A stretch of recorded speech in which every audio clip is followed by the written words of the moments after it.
মাননীয় মুখ্যমন্ত্রী মমতা ব্যানার্জির উদ্যোগে পশ্চিমবঙ্গ সরকার নিজের উদ্যোগে যে ঘর প্রত্যেকটা পরিবারকে দেওয়ার সিদ্ধান্ত গ্রহণ করেছে, সেটা আমরা দ্রুত কাজ শুরু করব এবং প্রত্যেকটা মানুষ যারা ঘর পাওয়ার উপযুক্ত তারা যাতে পায় সেদিকে সজাগ দৃষ্টি রাখব।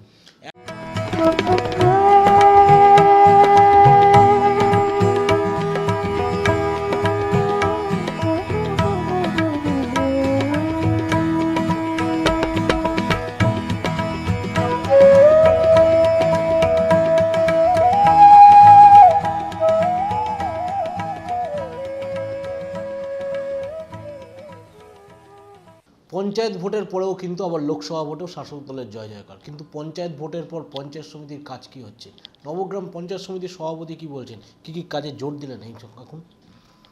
আমরা মূলত পঞ্চায়েত সমিতির পক্ষ থেকে শিক্ষামূলক প্রতিষ্ঠান, স্কুল, কলেজ এবং আমরা গ্রামগঞ্জে যেসব রাস্তাঘাট, ড্রেন এসবগুলি সংস্কার এবং ব্যাপক পরিমাণে আইসিডি সেন্টারগুলি, যেগুলি বাচ্চাদের, বিশেষ করে বাচ্চা ছেলেরা যেখানে শিক্ষা এবং খাবার পায় সেই সবগুলোর দিকে আমরা নজর দিয়েছি এবং আরও লক্ষ্য করেছি এবং জনস্বাস্থ্যর দিক থেকে আমরা এলাকার যে ডেঙ্গু এবং প্রবণতা সেই সব যাতে নির্মূলভাবে ধ্বংস করতে পারি, সেই জন্য আমরা আমাদের যে ভিপিটি ক্যাম্প আছে, ভিআরপিদেরকে মিটিং ডেকে তাদের উদ্যোগে আমরা প্রত্যেকটা গ্রামে গঞ্জে মহল্লায় মহল্লায় আমরা স্প্রে করা এবং বাড়ি বাড়ি গিয়ে তার আপনার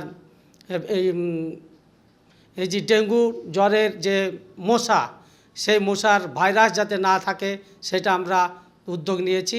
একদিকে যখন মাননীয় মুখ্যমন্ত্রী বলছেন যে 100 দিনের কাজ নিয়ে, যখন 100 দিনের কাজ নিয়ে আমরা দিল্লি অবধি সরব বলেন, সেই টাকাও রাজ্য সরকারের উদ্যোগে ফিরিয়ে দেওয়া হলো।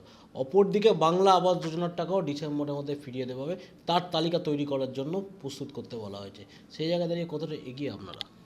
আমাদের যে আমরা এখনো পর্যন্ত যেটা সিদ্ধান্ত আছে, আমরা ডিসেম্বরের পর থেকে আমরা অর্ডার পেলে আমরা বাংলা আবাস যোজনা মাননীয় মুখ্যমন্ত্রী মমতা ব্যানার্জির উদ্যোগে পশ্চিমবঙ্গ সরকার নিজের উদ্যোগে যে ঘর প্রত্যেকটা পরিবারকে দেওয়ার সিদ্ধান্ত গ্রহণ করেছে, সেটা আমরা দ্রুত কাজ শুরু করব এবং প্রত্যেকটা মানুষ যারা ঘর পাওয়ার উপযুক্ত তারা যাতে পায় সেদিকে সজাগ দৃষ্টি রাখব। একাধিক নির্বাচনে জয়, বিধানসভার পর থেকে বিধানসভা, পৌর নির্বাচন, পঞ্চায়েত নির্বাচন, লোকসভার মতো জায়গাতেও জয়। সরকারি প্রকল্পের ওপরই কি সাধারণ মানুষ আস্থা রাখছে? কি মনে হচ্ছে আমার? আস্থা আছে মানুষের, তাই তো এত জয়।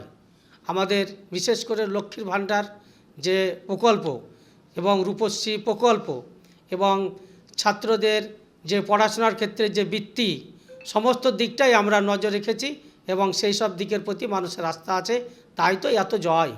21শে জুলাই একটা অন্যতম সভা হতে চলেছে এবারে। নেত্রী বলছেন যে সর্বকালের শ্রেষ্ঠ লোকসভা হবে এবারে, কি বলবেন? আমাদেরও মত তাই। আমরা যেভাবে চারিদিকে যে আমরা প্রস্তুতি সভা করছি তাতে যে সাড়া, এবং বিশেষ করে চায়ের দোকান বলুন এবং গ্রামে গঞ্জে যেসব কর্মীরা যারা আমার ধরেন সব সময়তে মানুষের পাশে থাকে, তারা যেভাবে সাড়া জাগিয়েছেন, যেভাবে মানুষের কাছে কাছে যাচ্ছেন এবং প্রচার হচ্ছে, তাতে এবছরে যা জমায়েত হবে আমরা মনে করছি এবং আশাও রাখছি যে কলকাতাতে জায়গা দেওয়ার মতন পরিস্থিতি হবে না এবং প্রচুর পরিমাণে জমায়েত আমাদের 21শে জুলাই শহীদ ধর্মতলাতে হবে। একদিকে যখন মাননীয় মুখ্যমন্ত্রী বলছেন যে জনপ্রতিনিধিদের মানুষের পরিষেবা দিয়ে যেতে হবে, নবগ্রাম পঞ্চায়েত সমিতির সভাপতি বলছেন তারা সারা বছর পরিষেবা দিয়ে চলে, তাই উন্নয়ন নিরিখেই বাংলায় ভোট হয় এবং 21শে জুলাই যে মাননীয় মুখ্যমন্ত্রী বার্তা দেবেন, সেই বার্তাই কিন্তু 2026-এ নিয়ে চলবে এবং তারা আশাবাদী একাধিক নির্বাচনের সাফল্য যেমন এসেছে, 26-এর বিধানসভা তারা সেই জয় অব্যাহত রাখবে।